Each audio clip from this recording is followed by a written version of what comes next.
Assalamualaikum warahmatullahi wabarakatuh. Bismillah walhamdulillah wassalatu wassalamu ala rasulillah Sayyidina wa habibina wa syafi'ina wa maulana Muhammad ibni Abdullah wa ala alihi wa ashabihi wa man tabi'ahu wa walah, la hawla wa la quwwata illa billah, amma ba'du. Hadratal mukarramin wal muhtaramin, yang bersama-sama kita hormati Ketua Dewan Kemakmuran Masjid Jami' Al-Muqarrabin Al-Mukarram Al-Muhtaram Bapak Haji Luqmanul Hakim, mata'anallahu bituli hayatih. Yang bersama-sama kita hormati Al-Mukarram Al-Muhtaram Bapak Haji Muhyiddin, mata'anallahu bituli hayatih. Yang saya hormati Al-Mukarram Al-Muhtaram Bapak Haji Ruhyata, serta para hujjaj yang lain, Bapak Ibu hadirin hadirat jamaah salat subuh, yang semoga kita semua yang pada kesempatan yang mulia ini, yang hadir, yang duduk di majelis yang mulia ini, senantiasa mendapatkan limpahan rahmat, taufik, hidayah serta inayah dari Allah Subhanahu wa taala.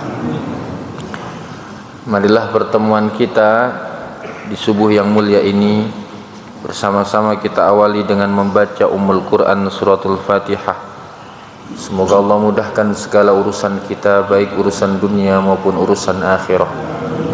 Ala hadhihi niyyah wa likulli niyatin salihah. Al-Fatihah. A'udzu billahi minasyaitonir rajim. Bismillahirrahmanirrahim. Alhamdulillahi rabbil alamin. Ar-Rahmanir Rahim. مالك يوم الدين إياك نعبد وإياك نستعين اهدنا الصراط المستقيم صراط الذين أنعمت عليهم غير المغضوب عليهم ولا الضالين آمين. Bapak Ibu hadirin dan hadirat yang dimuliakan oleh Allah Subhanahu wa taala, kita akan lanjutkan kajian kitab Bulughul Maram min Adillatil Ahkam, satu kitab yang ditulis oleh Al-Imam Ahmad Ibnu Ali Ibnu Hajar Al-Asqalani, yang mana kita masih membahas tentang Kitabut Thaharah dan kita masih membahas tentang Babul Miyah, kitab tentang bersuci, dan kita masih membahas bab tentang berbagai macam air. Dan kita akan membahas satu hadis wa an Anas ibni Malik radhiyallahu taala anhu, dari sahabat Nabi sallallahu alaihi wasallam, yang mana beliau juga adalah khadim atau pelayan baginda Rasulullah, yaitu Sayyidina Anas bin Malik, semoga Allah meridai beliau. Qala, Sayyidina Anas bin Malik mengatakan, Ja'a a'rabiyun. Suatu saat ketika Rasulullah dan para sahabat sedang berada di dalam masjid, ini belum kita bahas ya, datang orang A'rab. Orang Arab di sini diterjemahkan orang Badui, orang pelosok. Fabala fi ta'ifatil masjid. Kemudian orang Badui yang datang ke masjid itu, masuk ke dalam masjid itu, tiba-tiba dia mojok dan dia kencing di pojokan masjid. Fazajarahun nasu, maka saat itu secara spontan para sahabat langsung menegur, bahkan ada sebagian yang hendak memukul orang Badui ini. Fanahahumun Nabi sallallahu alaihi wasallam, maka Rasulullah secara refleks juga langsung mencegah para sahabat ini mengganggu orang Badui yang sedang kencing ini. Biarin kencing, jangan ditegur, jangan diapa-apain, biarin.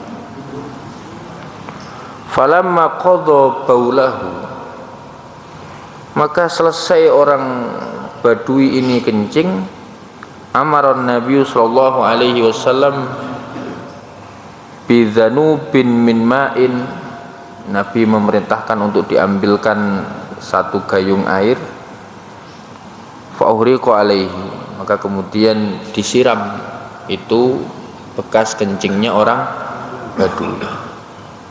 Muttafaqun alaih, hadis ini diriwayatkan oleh Al-Imam Al-Bukhari dan Imam Muslim. Bapak Ibu hadirin dan hadirat yang dimuliakan oleh Allah Subhanahu wa taala, kita akan bahas hadis ini. Jadi diceritakan oleh Sayyidina Anas, ketika Rasulullah dan para sahabat sedang berada di masjid, tiba-tiba datang orang Badui. Hadis yang serupa dengan redaksi yang berbeda-beda ini banyak. Ini salah satu redaksinya yang kita bahas. Seperti ini redaksinya. Jadi siapa orang Arabi itu, ada istilah Arab, ada istilah Arabi. Kalau orang Arab itu kan orang-orang yang tinggal menetap. Jadi kalau disebut orang Arab itu orang-orang yang tinggalnya menetap. Tapi kalau disebut Arab atau orang Badui itu orang-orang yang tinggalnya nomaden, tinggalnya berpindah-pindah dari satu tempat ke tempat yang lain. Dan biasanya mereka itu mengikuti kemana hewan ternak mereka, contohnya domba, itu berhenti. Jadi orang-orang Arab atau orang-orang Badui ini, mereka itu tinggalnya adalah di tempat di mana di situ banyak rerumputan, karena mengikuti mengikuti kambing-kambingnya.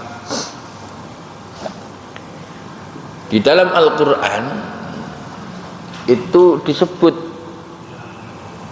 istilah A'rab itu di beberapa ayat. Contohnya di dalam surah At-Taubah ayat 97, Allah Subhanahu wa taala berfirman, Al-A'rabu asyaddu kufran wa nifaqa wa ajdaru alla ya'lamu hududa ma anzalallahu ala rasulih wallahu alimun hakim. Ini diantara ayat yang di situ memuat istilah kata A'rab. Allah berfirman, Al-A'rabu, orang-orang A'rab, orang-orang yang tinggal nomaden tadi, berpindah-pindah, orang-orang yang tinggalnya di pelosok itu, asyaddu kufran wa nifaqa, mereka itu kekafiran dan kemunafikannya itu lebih parah dibanding orang Arab. Jadi kalau ada orang kota kafir, orang Arab kafir, ini kekafirannya lebih parah orang Arab tadi. Kalau ada orang yang tinggal menetap munafik, ada orang Arab munafik, maka orang Arab itu lebih parah kemunafikannya. Kata Imam Al-Baghawi, kenapa mereka itu lebih parah? Libu'dihim an sima'il Qur'an wa ma'rifatis sunan, karena jauhnya mereka dari mendengarkan Al-Quran dan mengetahui sunnah.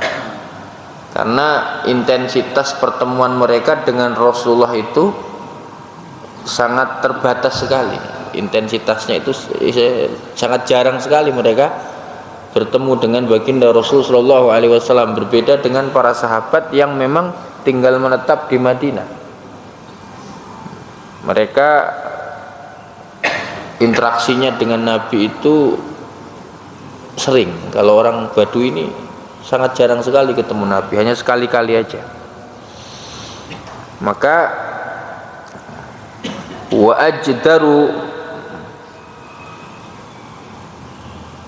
ajdaru alla ya'lamu hududa ma anzalallahu ala rasulih. Maka karena jarang ketemu Nabi, tidak pernah mendengar sangat jarang mendengar ayat-ayat Al-Qur'an, sangat pantas alla ya'lamu hududa ma anzalallahu ala rasulih, ketika mereka tidak mengetahui ya aturan-aturan yang Allah turunkan kepada Rasulnya. Sehingga Allah katakan al-a'rabu asyaddu kufran wa nifaq. Orang-orang A'rab itu kekafiran dan kemunafikannya itu melebihi orang Arab. Bapak Ibu hadirin dan hadirat yang dimuliakan oleh Allah Subhanahu wa taala. Dikatakan di dalam satu hadis, baginda Nabi sallallahu alaihi wasallam pernah bersabda, "Man sakanal badiyata jafa." Orang yang tinggal di pelosok itu rentan hatinya keras. Makanya dikatakan al-Arabiyu alladzi yaskunu fil badiyah fa tabi'atuhu al-jafwah. Orang Arab itu adalah orang yang tinggal di pelosok-pelosok, berpindah-pindah, fa tabi'atuhu al-jafwah. Maka disebabkan mereka pindah-pindah dari satu tempat ke tempat yang lain, mereka tinggal di pelosok ya, mereka itu secara sosial itu kurang, mereka lebih hidupnya itu secara komunal ya, kelompok-kelompok mereka aja, maka cenderung hatinya keras, hatinya keras. Bahkan ada yang mengistilahkan orang Badui ini orang-orang Arab ini orang-orang yang secara intelektual itu terbelakang, kurang terbelajar lah, kurang terpelajar secara kalau ada istilah civilis itu berperadaban, mereka itu masuk kategori uncivilis, belum berperadaban. Jadi ada yang menyebut seperti itu. Nah, makanya ketika ada orang Arab itu datang ke Masjid Nabawi dan kencing di pojokan masjid, Nabi itu memaklumi.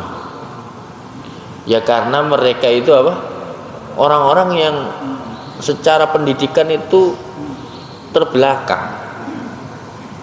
Jadi itu hebatnya Rasul sallallahu alaihi wasallam. Dan banyak sekali riwayat-riwayat di mana Rasul sallallahu alaihi wasallam ini sangat memahami sekali kondisi mental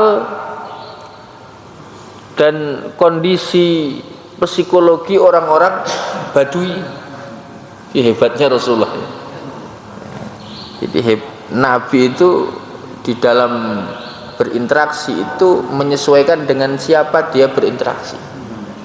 Bukan orang dipaksa menyesuaikan beliau, tapi beliau menyesuaikan dengan siapa yang beliau ajak berteman. Makanya dikatakan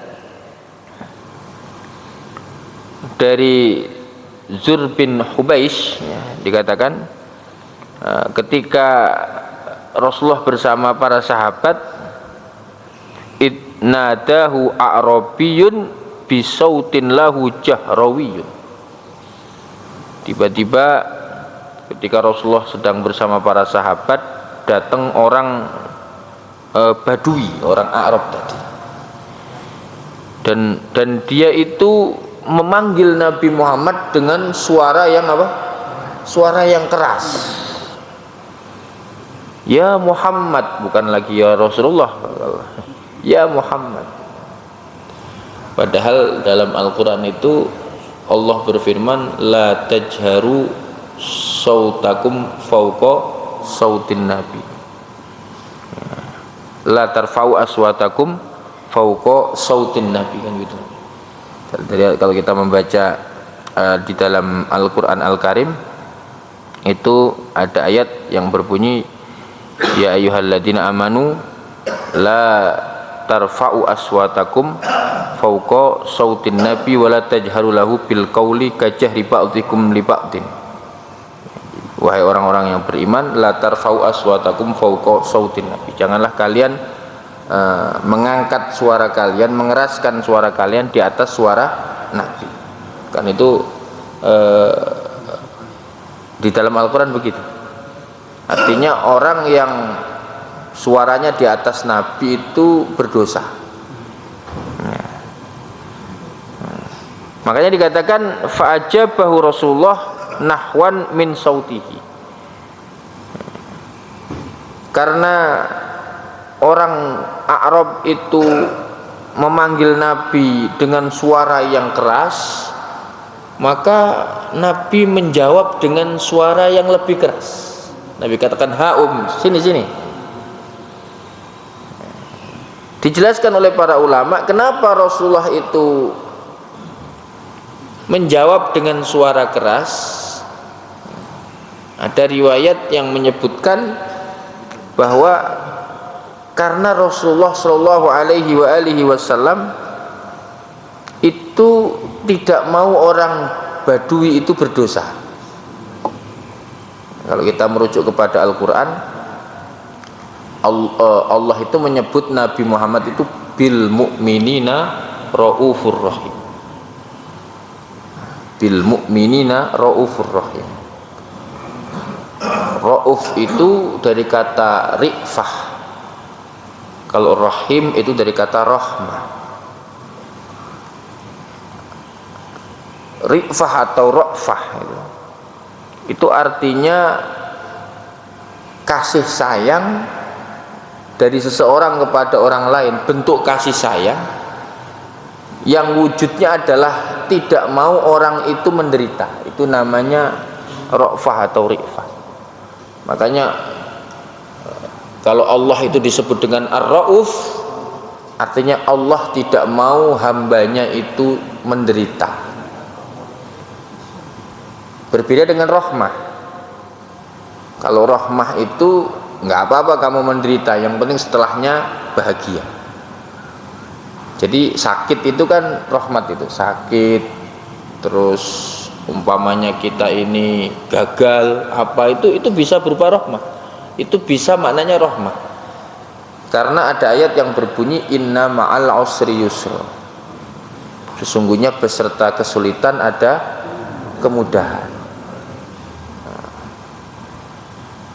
Orang yang di dunia sulit, ekonominya sulit, ya,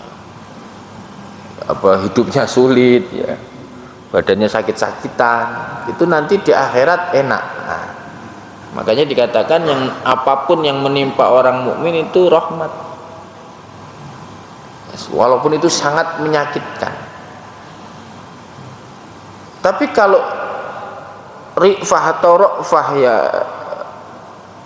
pemiliknya namanya Rauf tadi, itu nggak mau orang melihat orang itu apa? Susah. Makanya Nabi Muhammad itu tidak mau orang Arab itu, orang Badui itu nanti disiksa oleh Allah dikarenakan kesalahannya mengeraskan suaranya di hadapan Rasulullah SAW Karena memang dalam Al-Quran Allah telah berfirman, la tarfa'u aswatakum fauqa sautin nabi, janganlah kalian mengangkat suara kalian di atas suaranya Nabi. Makanya Nabi itu kemudian menjawab dengan suara yang lebih tinggi.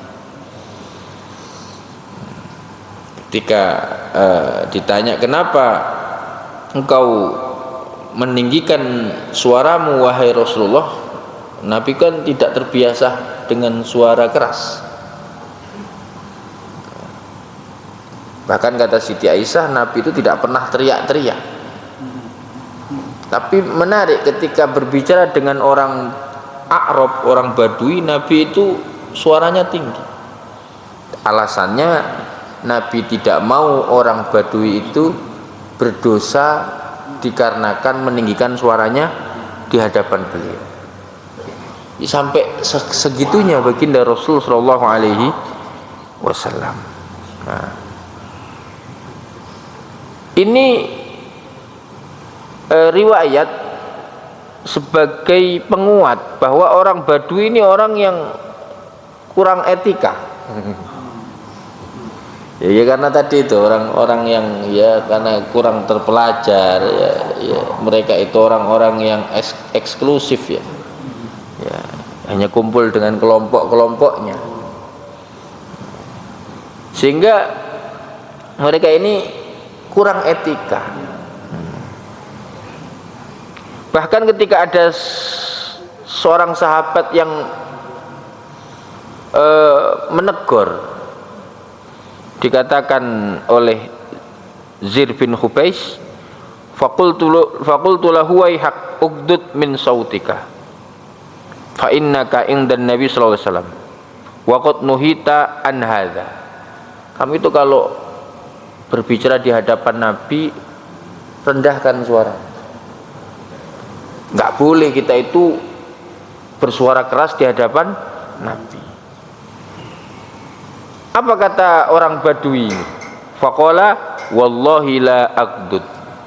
Demi Allah, aku itu udah gak bisa ngelanin suaraku. Yang suaraku memang segini volumenya ini. Jadi nggak bisa diingetin dia. Kalau kata orang Jawa, sakarpe dewi. Seenaknya sendiri. Ini orang Badui. Terus orang Badui ini nanya ke Rasulullah, al-mar'u yuhibbul qaum walamma yalhaqu bihim. Ada seseorang yang cinta kepada kaum tapi mereka belum bertemu.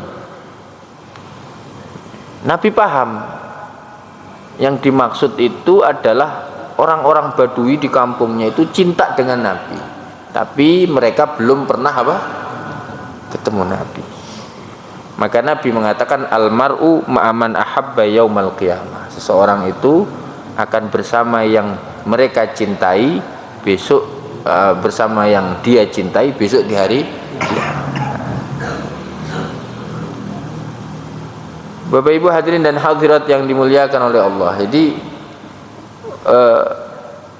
riwayat-riwayat ini menjelaskan, masih banyak riwayat-riwayat yang lain, tentunya waktu kita terbatas tidak bisa membahasnya, yang menjadi dalil bahwa orang-orang Arab atau orang-orang Badui ini adalah orang-orang yang kurang beretika.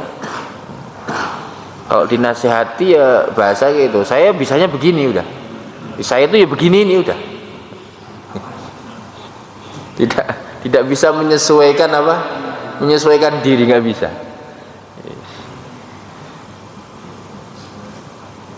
Selanjutnya ada riwayat menarik, dikatakan oleh Sayyidah Aisyah, qadimana sunil Arabi ala Nabi sallallahu alaihi wasallam.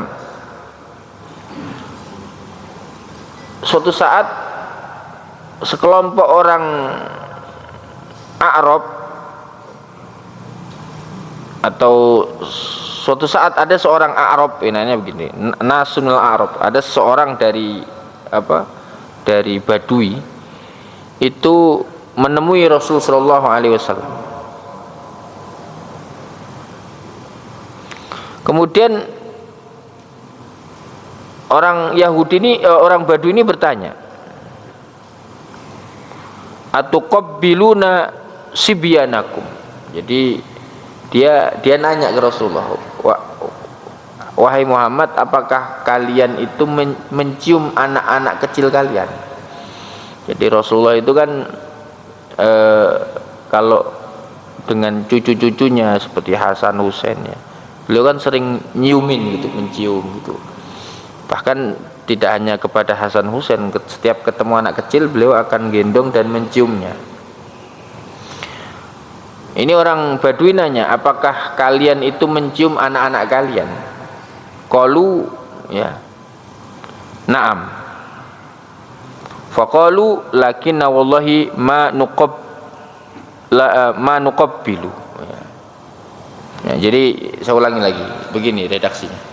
Jadi ceritanya orang Badui ini bertanya kepada para sahabat, apakah kalian mencium anak-anak kalian, anak-anak kecil kalian? Kemudian para sahabat itu menjawab, iya, kami mencium anak-anak kami. Dan itu juga yang dilakukan oleh Rasulullah SAW. Ini karena redaksinya banyak ini, saya ambil salah satu redaksi.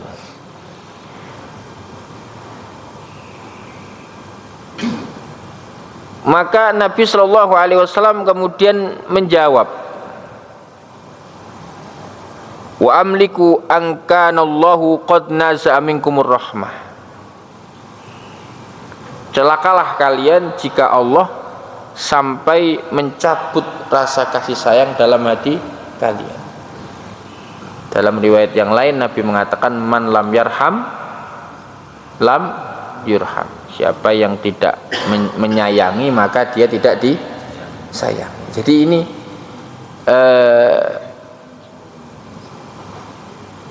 ada kalimat menarik dari orang Badui ini. Dia mengatakan, wallahi ma nuqabbilu. Demi Allah, kami orang-orang Badui ini tidak pernah mencium anak-anak kami. Yang dicium maknya doang, anaknya gak dicium. jadi ini orang Badui. Jadi ini menarik. Jadi mereka itu punya kultur, punya budaya tidak mencium apa anak-anaknya, nggak mencium. Tapi memang ada Pak, orang-orang itu, keluarga itu suami istri, suaminya itu benar-benar nggak mau megang apa anak. Pokoknya anak itu ya urusan istri. Anak nangis, mak nangis tuh. Anaknya kencing, buang air, mak buang air. Jadi suaminya itu nggak mau apa? Nggak mau ngurusin, ganti popok, mandiin, ganti baju, anak sakit itu urusan apa? Perempuan. Kira-kira mungkin seperti itulah Badui.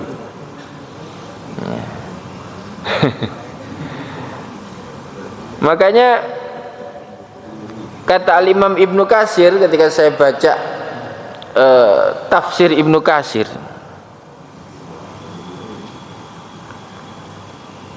ketika membahas surah Yusuf ayat 109, wa ma arsalna min qablika illa rijalan nuhi ilaihim min ahlil qura.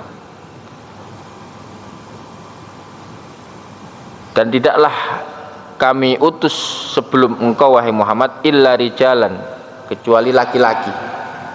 Jadi tidak ada nabi itu perempuan, semua nabi itu apa? Laki-laki, kecuali Lia Edan. Nah, itu. Nuhi ilaihim, yang mana kami berikan wahyu kepada mereka min ahlil qura. Min ahlil qura. Ahlil qura itu artinya orang-orang Arab tadi, orang-orang yang tinggal tetap. Jadi para nabi itu enggak ada. Jadi dari berdasarkan ayat ini kata Al-Imam Ibnu Katsir, ini adalah dalil bahwa tidak pernah Allah itu mengutus nabi dari kalangan orang apa? Badui. Ada ceritanya orang Badui jadi nabi itu. Dikarenakan apa? Al-ghildah wal jafa. Ya, dikarenakan kerasnya watak mereka, kerasnya karakter mereka. Jadi tidak ada orang-orang Badui itu yang dijadikan apa? Nabi. repot juga kalau ada nabi dari kalangan Badui, Pak. Orangnya keras, ya, seenaknya sendiri. Makanya ketika saya di Mekah itu lagi berhenti di lampu merah, ada mobil tuh lanjut aja lampu merah. Saya tanya, itu siapa? Itu orang Badui, itu nggak bisa diatur orang Badui. Jadi sampai sekarang itu di Arab itu orang Badui itu nggak bisa diatur. Jadi mereka itu nggak mau diberhentikan oleh lampu merah, itu nggak mau. Apa itu lampu merah? Pernah itu pemerintah Arab Saudi ya, karena ada jasa ya orang-orang Badui terhadap klan Saud itu, dibikinkan apa namanya itu rusun, Pak, apartemen, supaya hidup mereka itu teratur. Ditinggalin, Pak, nggak betah mereka.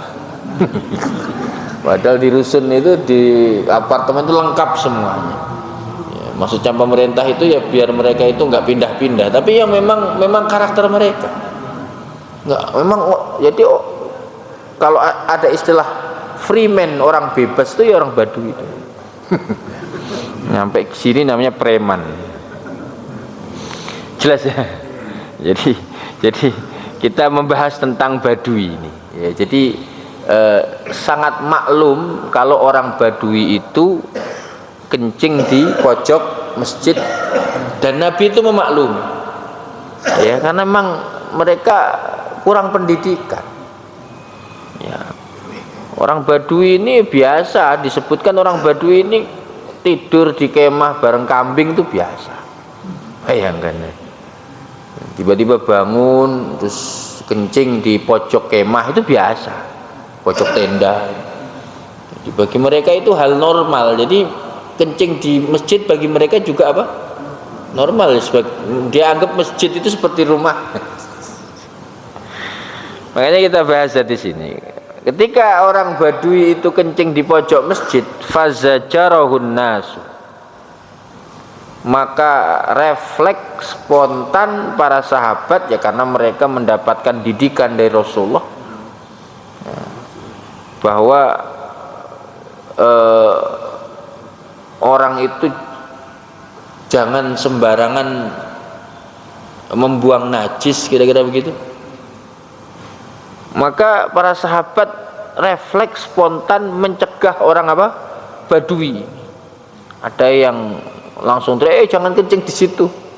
Bahkan ada yang sudah berdiri, bahkan ada yang menghunus pedang. Ya, refleks gitu. Maka fanahahumun Nabi sallallahu alaihi wasallam. Rasul sallallahu alaihi wasallam langsung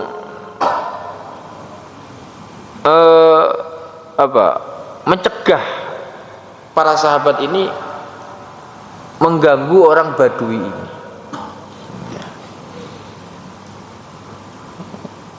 Maka dijelaskan kenapa Rasul sallallahu alaihi wasallam mencegah. Wa fihi arifqu bil jahil wa ta'limuhu ma yalzamuhu min ghairi ta'nifin idza lam yakun dzalika minhu inadan. Ini adalah dalil bahwa Rasulullah itu adalah orang yang lembut kepada apa? Orang yang bodoh. Jadi Nabi itu lembut kepada orang yang bodoh. Makanya dalam Al-Quran Allah berfirman, khudil afwa wa'mur bil urfi wa'arid anil jahil. Berikan maaf, perintahkan yang baik, dan wa'arid anil jahil, abaikan orang yang bodoh.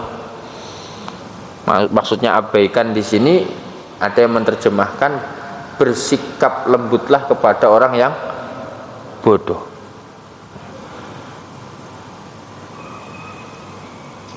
Jadi di sini Nabi Shallallahu Alaihi Wasallam mengajarkan agar para sahabat Nabi itu ketika mengingatkan orang itu mengingatkan dengan cara yang lembut.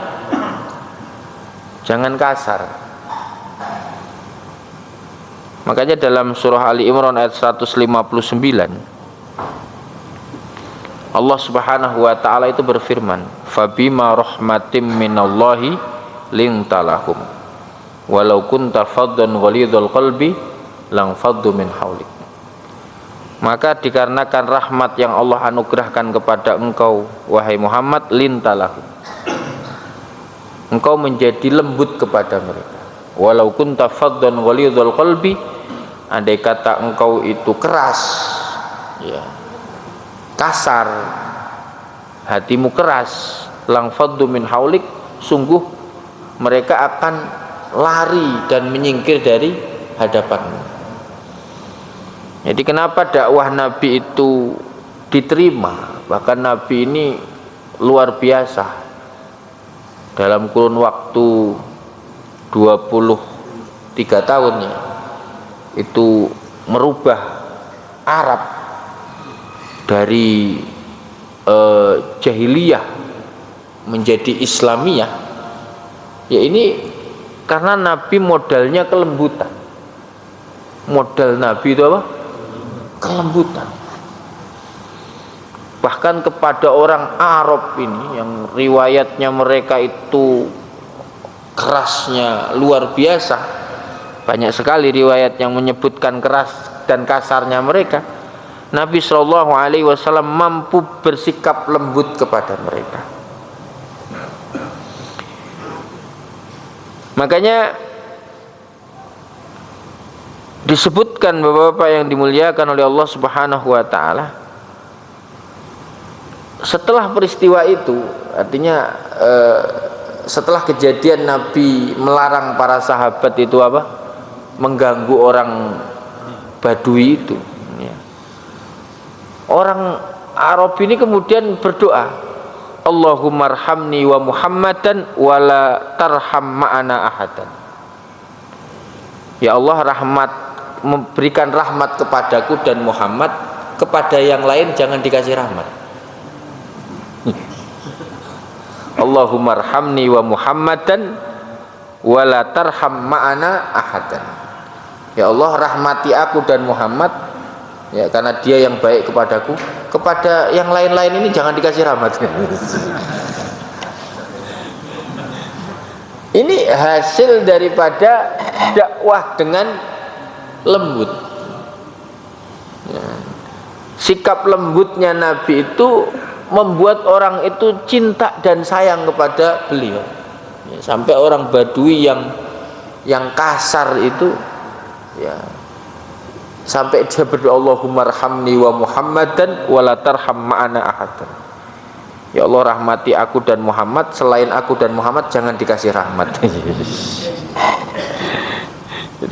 jadi dia memonopoli rahmatnya Allah ini. Bapak Ibu yang dimuliakan oleh Allah Subhanahu Wa Taala, kita lanjutkan. Ya.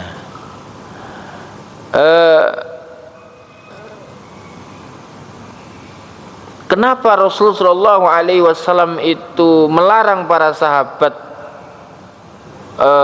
menegur Badui tadi? Karena kalau ditegur, umpamanya dicegah, ini Badui ini bisa lari. Dan kalau dia lari, lah kencingnya itu bisa kemana-mana, Pak. Makanya dikatakan bahwa hadis ini melahirkan kaidah fikih. Kaidah yang berbunyi idza ijtama'a ad-dararani asqatal akbar lil asghar. Ketika ada dua bahaya berkumpul, maka gugurkan yang besar untuk mempertahankan yang kecil. Jadi kalau ada dua bahaya, ambil akhafud darurain, ambil bahaya yang paling ringan, yang paling kecil. Ya, ini kalau kita nggak merespon, kita diem, maka dampak buruknya kecil. Tapi kalau kita merespon, kita tanggepin, dampak buruknya apa? Besar. Maka kita diperintahkan untuk diem aja. Istri ngomel-ngomel, ya kan? Didiemkan apa ditanggepi? Kalau ditanggepi, wah, nggak selesai. Itu bisa kemana-mana itu. Piring bisa pecah, diem aja diem. Jadi kita ini diajarkan kayak gitu. Sebelum kita melakukan satu tindakan, satu perbuatan, kita harus memikirkan dampaknya. Dan kita diajarkan dalam kaidah fikih untuk mengambil bahaya resiko yang paling apa? Kecil, paling kecil. Ini orang ini perlu ditanggapi apa tidak di grup ini? Kalau ditanggapi, wah nanti rame pak, diemin aja udah. Didiemin lah, ntar capek sendiri. Kadang-kadang kan ada orang itu kan asal nge-share apa namanya itu, nyari masalah. Kalau kita tanggapi panjang, akhirnya debat kusir, udah biarin aja udah. Lama-lama capek sendiri. Jadi kita diajarkan begitu dalam Islam itu, melalui kisah ini. Orang Badu ini kalau sampai dia dicegah, apalagi ditakut-takuti dengan pedang, wah bisa lari kocar kacir itu. Kencingnya bisa kemana-mana, kemaluannya kelihatan. Ya kalau di situ laki-laki semua, loh kalau ada mak-mak. Makanya Rasulullah mengambil sikap biarin aja. Nanti kita carikan solusinya. Nah, benar. Falamma qadha baulahu, setelah selesai dia kencing, amaran Nabi sallallahu alaihi wasallam bidanubin min ma'in fa'uriqa alaihi. Kemudian Nabi memerintahkan untuk diambilkan segayung air dan kemudian disiram itu apa? Kencingnya. Bapak yang dimuliakan oleh Allah Subhanahu wa taala, dijelaskan bahwa Nabi memerintahkan para sahabat ngambil segayung air dan kemudian Nabi menyiram kencing itu, dikatakan wa fihi ta'zimul masjid wa tangzihihi anil aqdar. Ini adalah dalil ya agar kita ini mengagungkan masjid, karena masjid itu adalah min sya'airillah, di antara syiar-syiar Allah, wa may yu'azzim sya'airallah fa innaha min taqwal qulub ya. Wa tangzihihi anil aqdar, dan membersihkan masjid dari berbagai macam kotoran. Jadi ini adalah dalil kita ini dianjurkan memuliakan masjid dan membersihkan masjid dari berbagai macam apa? Kotoran. Bahkan Nabi sallallahu alaihi wasallam dikatakan dalam satu hadis, amara Rasul sallallahu alaihi wasallam bibina il masajid fit dauri wa antunadhaf wa antutayyab. Nabi itu memerintahkan masjid dibangun, enggak hanya dibangun, tapi wa antunadhaf, dijaga kebersihannya, wa antutayyab, dijaga kewangian. Makanya Rasulullah itu terhadap apa namanya itu, orang yang mau ngurus masjid itu sangat respect sekali. Bahkan ada riwayat ada marbot masjid yang meninggal, kemudian oleh para sahabat dimandikan, dikafani, disolati, dikuburkan tanpa melapor ke Rasulullah. Marah Nabi. Nabi marah sampai kemudian Nabi minta ditunjukkan di mana kuburnya. Akhirnya Nabi diantarkan ke kuburan marbot yang meninggal itu, dan kemudian Nabi mensolati jenazah marbot yang sudah dikubur itu. Jadi Jadi itu kemudian diambil kesimpulan dari kisah itu bahwa orang yang ngurus masjid itu mendapatkan apa? Tempat yang spesial di hadapan Allah dan Rasulullah.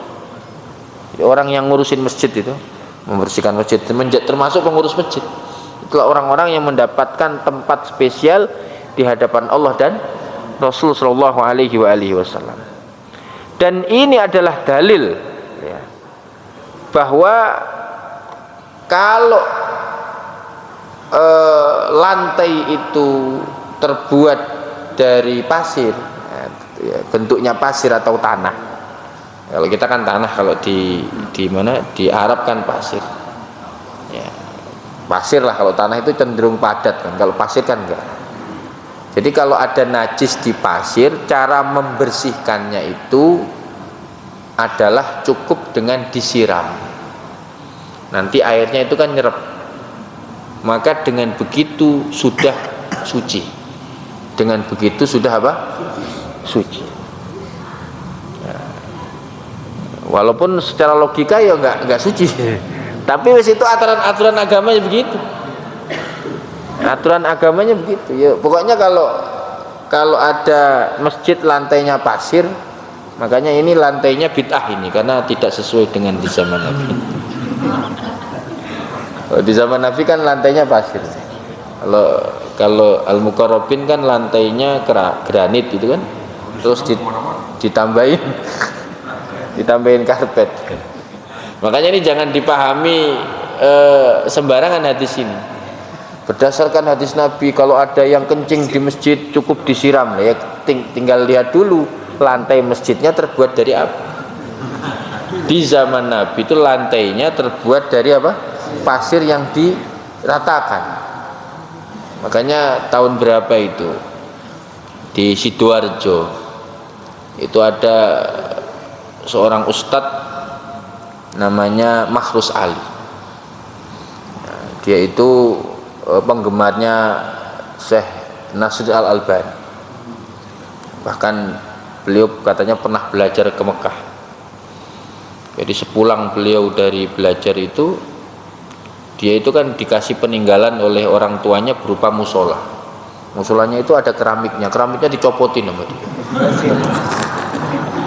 Diganti dengan apa? Pasir. Dia bilang bahwa kalau kita membaca hadis, maka riwayat hadis itu Masjid Nabawi dulu lantainya adalah pasir. Tapi menariknya gentengnya nggak diganti sama dia. Nah, harusnya kan diganti pelepah kurma atau diganti daun kurma kan. Kalau nggak ada di Indonesia ya impor lah gitu. Jadi nggak konsisten juga. Jadi yang diganti cuman lantainya doang. Bahkan dia punya komunitas banyak, jamaahnya banyak. Ada puluhan.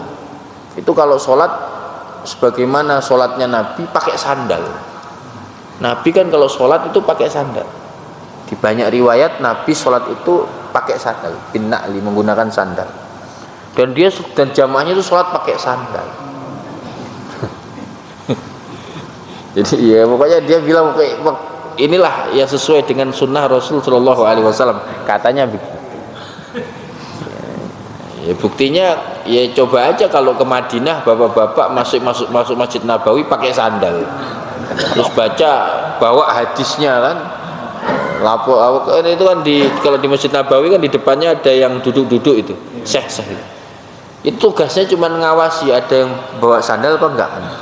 Jadi tugasnya dia itu duduk-duduk di pintu Masjid Nabawi itu kan tugasnya cuma ngelihatin ada nggak yang masuk Masjid Nabawi pakai sandal. Kalau ada yang seperti itu ditegur sama dia, disuruh nyopot sandalnya, dibawa gitu. Ya. Jadi apa namanya itu, apa yang dilakukan Rasul Shallallahu Alaihi Wasallam tidak lantas kemudian kita kerjakan begitu saja, harus melihat kondisi. Jelas ya. Jadi kalau najis itu adanya di tanah yang menyerap air atau di pasir, intinya menyerap, maka cukup disiram. Kalau lantai seperti ini nggak bisa, dalil hadis ini nggak bisa. Umpama anak kecil. Kalau di sini kan nggak ada orang Badui, nggak ada, Pak. Umpamanya ada anak kecil kencing di masjid, namanya anak kecil.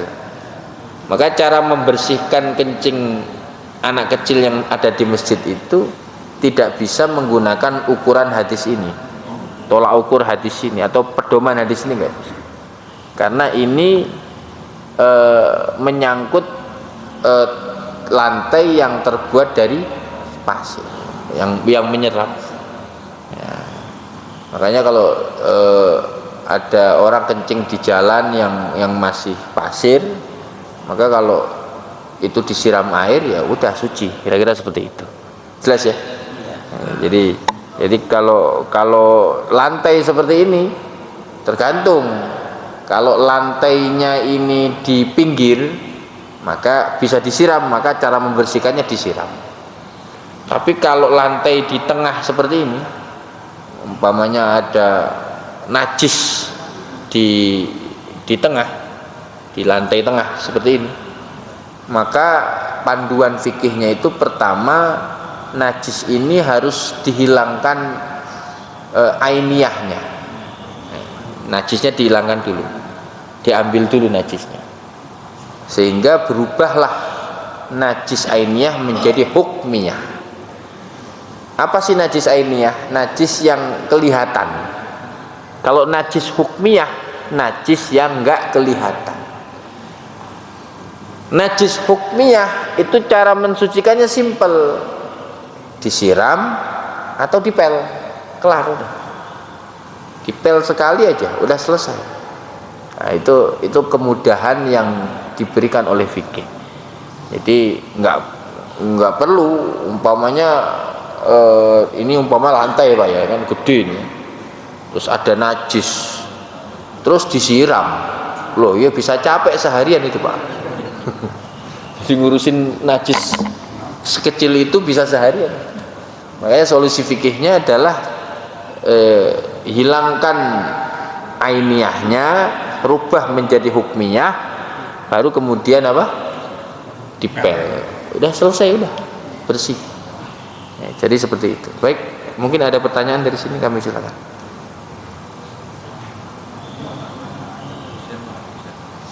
Enggak ada? Ada yang tanya. Ada yang nanya? Kayak enggak ada ya? Ibu-ibu ada yang ditanya? Jelas? Ya, mengudah jam 6, Pak, ya. Baik, semoga bermanfaat. Satu hadis saja, kalau dua hadis bisa jam 7 ntar. Cukup? Nggak ada yang nanya? Ya.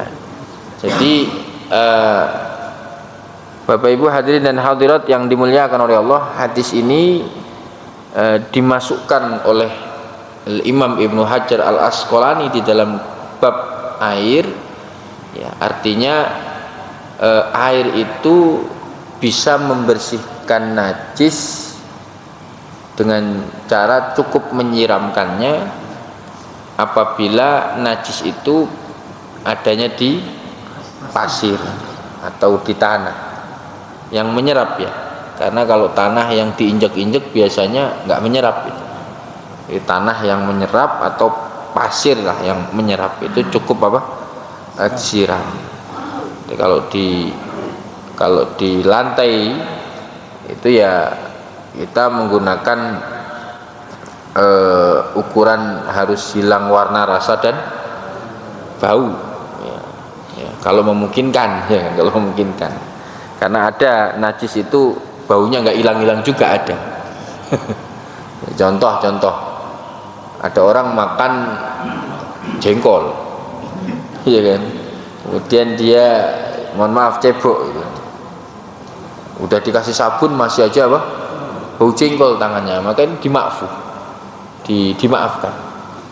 Jadi bekas bau dan bekas warna itu karena ada makanan-makanan yang dimakan kemudian itu dibersihkan tetap warnanya masih apa, ada, atau bekas darah Kan ada darah itu kan setelah dibersihkan, udah disapu, udah disikat, tetap masih ada apa? Bekas. Maka itu dimakfu, dalam fikih nggak masalah. Bekas bau, bekas warna itu dimakfu. Ya. Jadi seperti itu. Baik. Mungkin perlu ada pelatihan khusus para pembantu.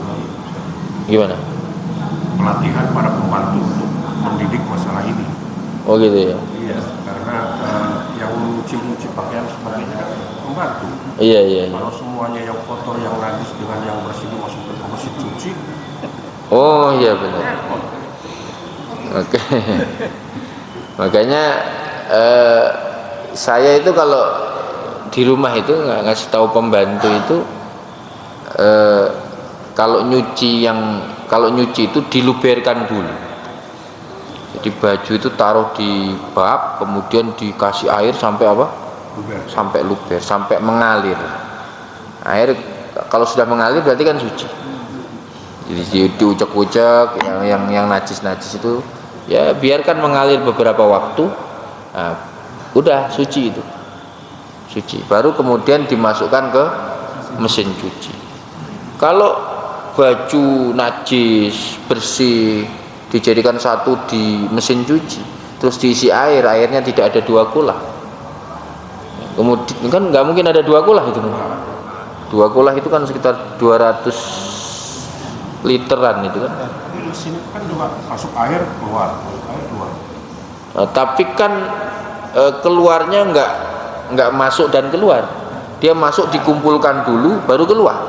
Nggak langsung. Ya, jadi yang boleh itu masuk dan keluar, jadi bersamaan, masuk iya keluar iya. Sedangkan mesin cuci kan enggak, diproses dulu keluar. Bahkan sekarang ini mesin cuci itu dibikin sehemat mungkin menggunakan air sekarang ini. Makanya airnya sedikit gitu kan. Yang yang benar itu disucikan dulu ya, pakai bak atau pakai ember itu dengan cara air mengalir. Kalau enggak ya dibilas. Jadi dibilas, masukin bilas. Nah itu lebih aman. Tapi kalau dimasukkan di satu tabung bercampur antara najis dan tidak, jadi semuanya najis. Ya. Jadi semuanya najis. Padahal sholat itu, syarat sahnya sholat itu adalah suci dari najis badan, tempat dan pakaian. Kalau pakaiannya najis, yo nggak sah sholatnya, nggak sah sholatnya. Nah, makanya ini perlu kita lakukan edukasi kepada pembantu-pembantu yang kerja di rumah kita supaya seperti itu. Yang penting sudah kita kasih edukasi. Kok kemudian ternyata dia tidak melakukan sebagaimana yang telah kita SOP kan gitu. Kalau kita nggak tahu ya kita nggak masalah, yang penting ini SOP-nya begitu dah. Tapi kan kadang-kadang ya orang pengennya kan cepet gitu kan, nggak peduli masukin aja udah. Ya, makanya itu perlu diedukasikan. Jadi dikumpulkan dulu di bak atau di ember, kemudian kasih air mengalir, diucek-ucek ya kan, dibilas, masukin ke mesin cuci. Yang benar seperti itu.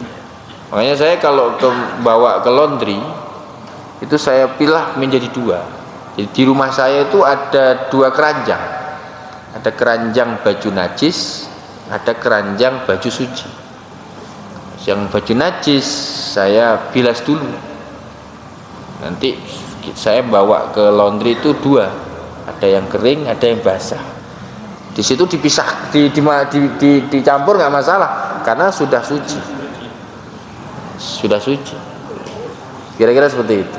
Ya saya sudah sampaikan ke tukang laundry untuk membilas dulu mesin cucinya sebelum memasukkan baju-baju kita. Jadi saya kasih tahu begitu. Kalau enggak ya mereka kan juga laundry juga ngirit air juga. Ngirit segalanya, airnya ngirit, ya kan, sabunnya ngirit juga. Sesuai SOP. Iya, sesuai SOP. Jadi seperti itu Pak. Jadi ya ini kadang-kadang yang lolos dari dari kita. Kadang-kadang kita ini sudah benar tapi pembantu yang baik ketika mereka mencuci pakaian ataupun ketika mereka ngepel. Jadi umpamanya nih ada najis, entah itu anak kita yang ada kotoran anak kita atau kencing gitu kan, harusnya kan dibersihkan dulu di area najis itu. Ini enggak sikat aja udah, akhirnya kemana-mana. Kan harusnya kan najis itu air pelnya najis. Akhirnya kemana-mana najis. Bahkan kadang-kadang di pel-pel di bak pel-pelan itu ada kotorannya kan. Cuma diperes saja, sikat ke sono ke sini, walah bukannya bersih malah najis kemana-mana. Nah, ini memang perlu edukasi nih Pak ya, perlu edukasi. Makanya saya tuh kalau di rumah, kalau waktu masih ada yang kerja itu ya saya sampaikan begitu. Ini kalau ada najis dibersihkan dulu najisnya. Jadi dilokalisasi dulu najisnya. Ini lokal, ini najisnya dibersihin dulu nih. Ya, dibersihkan dulu, baru kemudian dipel keseluruhannya. Jadi saya bilang najisnya diselesaikan dulu. Berapa titik najisnya itu diselesaikan dulu, baru kemudian dipel semuanya. Marbot pun juga perlu dikasih edukasi juga, karena kan najis itu nggak hanya di rumah, kadang-kadang di masjid juga iya. Nah, ini sikat aja semuanya. Ya, walaupun kalau kita membahas tentang fikih terkait kotoran, kalau kotoran manusia itu semua sepakat najis. Yang menjadi perdebatan itu kan kotoran hewan, kotoran kambing, kotoran sapi. Itu ada pendapat kalau hewan itu makulat, hewan itu bisa dimakan dagingnya, kotorannya suci. Ada pendapat demikian ada. Nah, kalau nggak salah mazhab Hambali. Tapi kalau menurut mazhab Syafi'i, mau hewan itu makulat atau ghairu makulat, bisa dimakan atau nggak bisa dimakan, semua kotorannya apa? Najis. Dan makanya dalil ini tadi, hadis ini juga menjadi dalil bahwa kencing manusia itu najis. Ya buktinya Nabi menyuruh untuk apa? Disiram. Jadi kencing manusia itu najis. Termasuk kencingnya bayi yang belum umur 2 tahun pun najis, walaupun namanya mukhafafah. Jadi kalau ada bayi yang umur belum 2 tahun kencing, kok enggak diciprati air atau disiram air, maka najis itu. Jadi kriteria terus harus dipakai. Jadi kalau ada bayi kencing, ya dicipratin air atau disiram air. Jadi memang prosedurnya begitu, ngikutin prosedur begitu. Jadi kalau nggak mengikuti prosedur itu begitu, berarti kita kena. Walaupun mukhafafah kan tetap najis. Walaupun namanya mukhafafah kan tetap najis. Kan mukhafafah ini kan tetap najis. Harus disucikan walaupun dengan cara yang sederhana tadi. Baik, cukup ya. Semoga bermanfaat. Kita tutup dengan doa kepada Allah Subhanahu wa taala. A'udzubillahi minasyaitonir rajim. Bismillahirrahmanirrahim. Alhamdulillahil alamin hamdan syakirin, hamdan na'iman, hamdan yuwafi ni'amahu wa yukafi'u mazidah. Ya Rabbana lakal hamdu lakal syukru kama yanbaghi li jalalikal karim wa 'azimi sultanik. Allahumma shalli wa sallim wa barik ala sayyidina Muhammadin wa ala alihi wa sahbihi ajmain. Allahumma aslih dzata bainina, Allahumma alif baina qulubina, Rabbana la tuzigh qulubana ba'da idh hadaitana wa hab lana min ladunka rahmatan innaka antal wahhab. Rabbana atina fid dunya hasanah wa fil akhirati hasanah wa qina adzabannar wa adkhilnal jannata ma'al abrar ya aziz ya ghaffar ya rabbal alamin. Subhana rabbika rabbil izzati amma yasifun wa salamun alal mursalin walhamdulillahi rabbil alamin. Insyaallah kita ketemu bulan depan, tapi nggak ada sarapan Pak ya. Bulan depan ada sarapan. Bulan depan udah nggak ada sarapan. Hari ini dong sarapan berteman dengan saya. Demikian kurang lebihnya maaf. Wallahul muwaffiq ila aqwamit thoriq. Assalamualaikum warahmatullahi wabarakatuh. Waalaikumsalam.